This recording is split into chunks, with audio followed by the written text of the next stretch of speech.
వీళ్ళు చేసిన నిర్వాహకం వల్ల రాష్ట్ర రైతాంగం తిరిగి కోలుకోలేని స్థితిలోకి వెళ్ళిపోయారు. దేశంలో ఎక్కువ ఆత్మహత్యలు జరిగే రాష్ట్రంలో మన రైతు 3వ స్థానం, కౌలు రైతు 2వ స్థానం. దేశంలో ఎక్కువ అప్పులుండే రైతాంగం నెంబర్ 1 ఆంధ్రప్రదేశ్ రాష్ట్రం. ఈ దెబ్బతో నెంబర్ 1 కాదు, ఎక్కడికో వెళ్ళిపోతాం. ఇంకా తిరిగి కోలుకోలేని పరిస్థితి, తిరిగి రీపే చేయలేని పరిస్థితి. అందులో చాలామంది కౌలు రైతులంతా చాలా పేదవాళ్ళు ఉన్నారు. వాళ్ళు ఇంకా 10 ఏళ్ళు ఇదే వారికి కష్టపడినా తిరిగి అప్పుగట్టలేని పరిస్థితి వస్తున్నారు. ఇది చాలా దారుణం. ఇప్పటికైనా సరే మేము చాలా స్పష్టంగా నేను పోయి వచ్చిన తర్వాత మా లీడర్స్ అందరినీ క్షేత్రస్థాయికి పరిశీలన పంపించాం, టీములు పంపించాం. ఈ టీం కూడా కేంద్రం నుంచి వచ్చిన టీములకి రిప్రజెంటేషన్స్ ఇస్తున్నాం. మళ్ళీ మేము కాంప్రహెన్సివ్గా ఒక రిపోర్ట్ తయారు చేస్తాం. ఈ ప్రభుత్వం బాధితులకు న్యాయం చేసే వరకు గట్టిగా పోరాడతాం, న్యాయం చేపిస్తాం. నేను కనీసం 1 హెక్టార్కి 30,000 రూపాయలు వరికి ఇమ్మని అడిగాను. నేనున్నప్పుడే 10,000 రూపాయలు హెక్టార్కు ఉంటే దాన్ని 20,000 రూపాయలు చేశాను, డబల్ చేశాం. ఇప్పుడు నేను అడిగింది ఏంటి? 30,000 చేయమన్నాం, అంటే 50% చేయమన్నాం. అది కూడా చేయడానికి మీకేంటి? పెట్రోల్ పెరిగింది, డీజిల్ పెరిగింది, ఇన్పుట్స్ కాస్ట్ పెరిగింది, అన్నీ పెరిగిపోయినాయి. అది చేసే పరిస్థితులు లేరు. ఆ రోజే ఎవరన్నా చనిపోతే 5 లక్షలు ఇచ్చాం, ఈరోజు 10 లక్షలు ఇమ్మంటున్నాం. ఆ రోజే గాయపడిన వారికి సీరియస్గా 1,00,000 రూపాయలు ఇచ్చాం, ఈరోజు 2 లక్షలు ఇమ్మంటున్నాం. ఇల్లు కూలిపోతే 1,00,000 రూపాయలు ఇచ్చి ఉచితంగా ఇల్లు కట్టించాం. ఐఏవై ఉంది, మీరేమి ఇవ్వక్కర్లా. ఎన్ని ఇండ్లు పోతే ఐఏవై కింద కట్టడానికే వాళ్ళు ఆ డబ్బు ఫస్ట్ ప్రయారిటీ ఐఏవై ఇలాంటి దానికి ఇవ్వాలి. దెబ్బతిన్న ఇంటికి 20,000 రూపాయలు ఇమ్మన్నాం.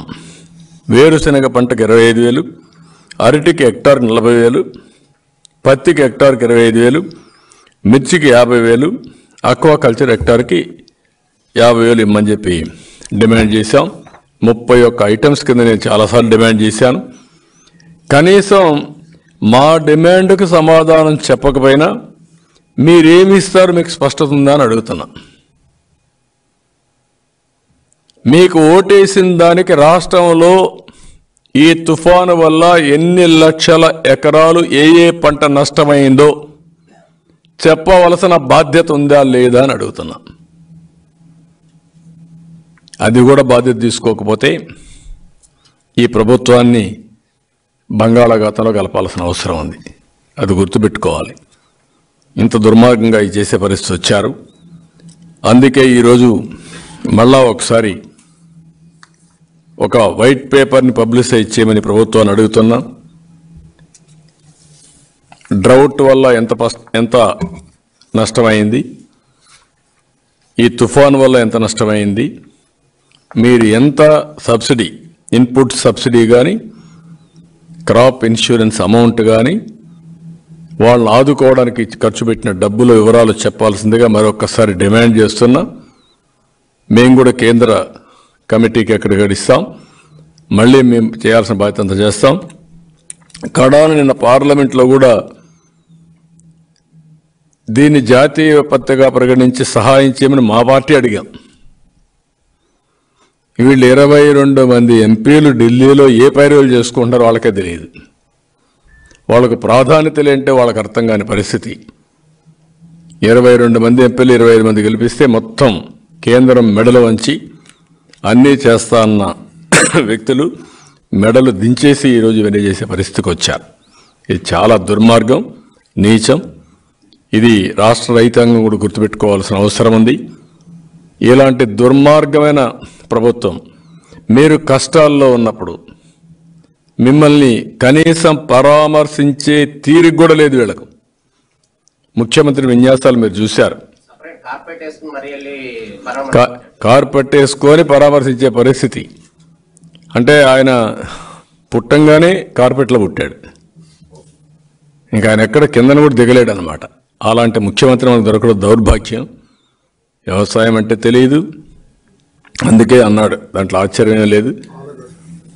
ఆలుగడ్డకు ఉల్లిగడ్డకు డిఫరెన్స్ తెలియదు, అలాంటివన్నీ కూడా మాట్లాడే పరిస్థితి, అపహాస్యం అయిపోయే పరిస్థితి వచ్చింది. అంటే అది తెలుసా తెలియడం అంటే వ్యవసాయాన్ని ఇంత చిన్న చూపు చూడడం చాలా దౌర్భాగ్యం.